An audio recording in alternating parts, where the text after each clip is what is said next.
ये मानना है कि कल कांग्रेस पार्टी के नामांकन रैली में मुस्लिम लीग के फ्लैग्स को छुपाना इस बात का संकेत है कि या तो राहुल गांधी मुस्लिम लीग के समर्थन से शर्मसार हैं, या फिर जब वो उत्तर भारत में आएंगे और मंदिर मंदिर जाएंगे तब लोगों से उत्तर भारत में मुस्लिम लीग के साथ उनके गठबंधन को छुपा पाएंगे। मैं केरला आकर और विशेषतः वायनाड आकर देखकर ये स्तब्ध हो गई हूँ, आश्चर्यचकित हूँ कि पीएफआई जैसी आतंकवादी संगठन के बैन के बावजूद पीएफआई के पॉलिटिकल लीडरशिप से राहुल गांधी समर्थन अपने चुनाव के लिए ले रहे हैं। आज नॉमिनेशन में हम सब जानते हैं कि एक प्रत्याशी को, एक कैंडिडेट को oath of allegiance to the Indian constitution लेने की दरकार पड़ती है। तो राहुल गांधी संविधान के प्रति अपने ओथ को झुठला चुके हैं जब उन्होंने पीएफआई की पॉलिटिकल लीडरशिप से समर्थन अपने चुनाव के लिए लिया। मुस्लिम लीग के समर्थन से अगर राहुल गांधी इतने शर्मसार हैं कि अपनी नॉमिनेशन रैली में मुस्लिम लीग का वो ध्वज छिपा रहे हैं, तो कहीं ना कहीं अगर इतने शर्मसार हैं तो उन्हें मुस्लिम लीग का भी समर्थन ठुकरा देना चाहिए।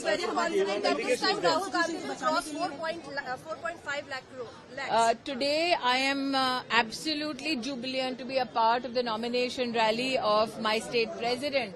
The issue is that who is the prime ministerial candidate of the India Alliance? Is Rahul Gandhi acceptable?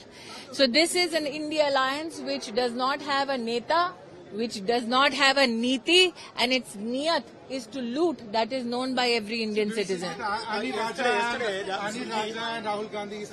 Well, there is a hugging in Delhi and a begging in Kerala, which needs to be explained. Why is it that when the alliance partners come together for a rally in the national capital, there seems to be no animosity, but when it comes to the seat of Wayanad, there is this competition that is taking place. If the alliance was intact, would the alliance have two separate candidates in Wayanad? And if the alliance is a non-starter to begin with, can then the Congress claim any kind of victory, electoral or moral, with regards to the Congress leadership and the alliance that it tom-toms about?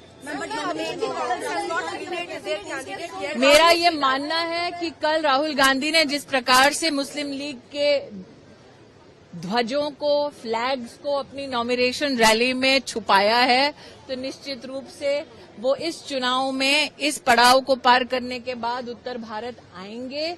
I think that it is foolhardy to hide facts from the people in the age of not only media but also digital media and social media revolution.